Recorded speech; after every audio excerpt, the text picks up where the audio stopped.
वहीं जोधपुर में बीजेपी के प्रदेश प्रभारी अरुण सिंह से खास बातचीत की दिल्ली न्यूज एडिटर अदिति नागर ने। हमारे साथ जोधपुर में राजस्थान के प्रभारी अरुण सिंह जी मौजूद हैं। जोधपुर का कार्यक्रम हुआ, ऐसा लग रहा था जैसे चुनाव अगले 2 महीने में है। इस तरह का कार्यक्रम आज भारतीय जनता पार्टी ने मुख्यमंत्री अशोक गहलोत के गढ़ में किया है। देखिए, भारतीय जनता पार्टी संगठनात्मक आधार पर चलने वाली पार्टी है और हमारे सभी बूथों पे बूथ कमेटियां बनी हुई है। इसलिए आज बूथ अध्यक्षों के संभाग के बूथ अध्यक्षों को बुलाया गया था। 9 जिले हैं और करीब 9100 बूथ हैं। उन बूथ अध्यक्षों को बुलाया गया था। उसके ऊपर के भी कार्यकर्ता आए थे। करीब 25,000 से अधिक भारतीय जनता पार्टी के कार्यकर्ता आए थे। और बूथ का कार्यकर्ता ही पार्टी का एक तरीके से असली मालिक होता है, जो बूथ पे लगातार पार्टी के जो काम होता है उसका भी प्रचार प्रसार करता है और उसके साथ जो अशोक गहलोत की सरकार है उसके खिलाफ संघर्ष भी करने का काम करता है। बहुत ही सफल कार्यक्रम रहा। गृह मंत्री जी ने पूरे कार्यकर्ताओं को प्रेरणा भी दिया, आह्वान भी किया। यह आह्वान किया कि अशोक गहलोत की सरकार को उखाड़ फेंकना है। और यह इसलिए किया क्योंकि ये राजस्थान में सर्वाधिक महिलाओं पे अत्याचार है, जंगल राज है, कानून का कोई नाम नहीं है, भ्रष्टाचार है और यह सरकार तुष्टीकरण की मार्ग पे चल रही है।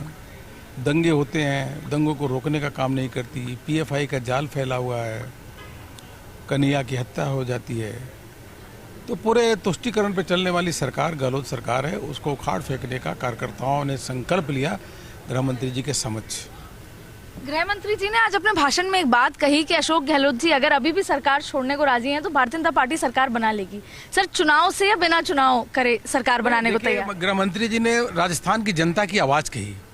पूरे राजस्थान की जनता इस बात को कह रही है कि जब महिलाओं पे इतने अत्याचार हो रहे हैं, दलितों पे अत्याचार हो रहे हैं, एसटी वर्ग पे अत्याचार हो रहे हैं, तो जनता त्राहिमाम कर रही है। और राजस्थान की जनता कह रही है कि अशोक गहलोत जी, अब आपका अगर इंटरेस्ट नहीं है, आप सरकार चलाने में आप की कोई मन नहीं लग रहा है, तो आप सरकार छोड़ दीजिए। कम से कम जनता का जो इतना बड़ा जनता के ऊपर कष्ट है, त्रस्त जनता है, तो उसको और तो परेशानी न झेलनी पड़ी। उन्हीं जनता की, राजस्थान के लोगों की आवाज़ जो है गृह मंत्री जी ने कही। आज की बैठक में, जैसे मैंने शुरुआती में भी कहा कि आज की बैठक में ऐसा लगा कि चुनाव बिल्कुल नज़दीक है और जिस तरह का माहौल था और कार्यकर्ता भी बहुत खुश थे और अमित भाई के चेहरे पे भी खुशी थी।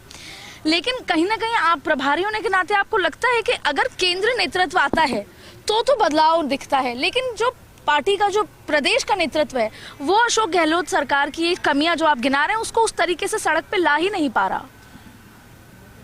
नहीं, लगातार हम लोगों ने जयपुर के सड़कों पे आंदोलन किया और जिले जिले में लगातार आंदोलन कर रहे हैं, लेकिन उन आंदोलन के बाद भी सरकार जो है 1% सोती हुई गहलोत सरकार जागने का काम नहीं कर रही है।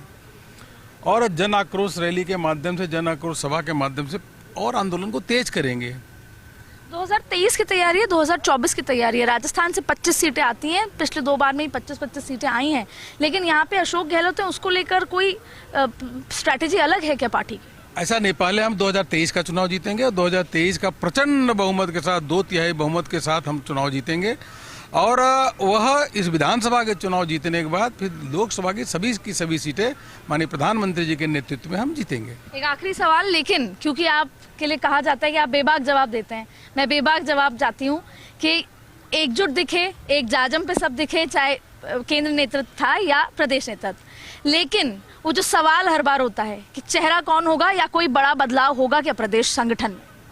नहीं, पार्टी के नेता, भारतीय जनता पार्टी के राजस्थान में सभी एकजुट है, एक साथ काम करते हैं। मीडिया को नहीं दिखता तो उसमें हम क्या कर सकते हैं, लेकिन इतना जरूर है कि जो भी चेहरा होगा वह चेहरा होगा नहीं होगा वो हमारे संसदीय बोर्ड ही तय करता है। माननीय प्रधानमंत्री जी के नेतृत्व में हम लोग चुनाव लड़ेंगे। प्रदेश का अगर कोई एक चेहरा निर्णय करना होगा, करना है नहीं करना, वो तो हमारी जो पार्लियामेंट्री बोर्ड है वह तय करती है। इसमें हम जैसे छोटे कार्यकर्ताओं को इसमें बोलने का कोई औचित्य भी नहीं है, बोलना भी नहीं चाहिए। लेकिन पार्टी के सभी नेता एकजुट हैं, एक साथ मिल करके काम कर रहे हैं। मीडिया को अलग अलग दिखाई देते तो उसमें हम क्या कर सकते हैं? तो ये थे प्रभारी जो राजस्थान संभाल रहे हैं। और राजस्थान इतना आसान राज्य नहीं है जहां पे पॉलिटिकली इतना बैलेंस करा जाए। दोबारा प्रभारी और उसके बाद भी जो हर अलग अलग गुट है, लेकिन वो खुश इस बात के लिए है कि अरुण सिंह जी राजस्थान का नेतृत्व संभालते रहेंगे। लेकिन उन्होंने आखिरकार एक बात कही कि सभी एकजुट हैं। आगे आने वाले समय में तस्वीर और साफ होती नजर आएगी। कैमरा पर्सन मुकेश के साथ अदिति नागर, फर्स्ट इंडिया, जोधपुर।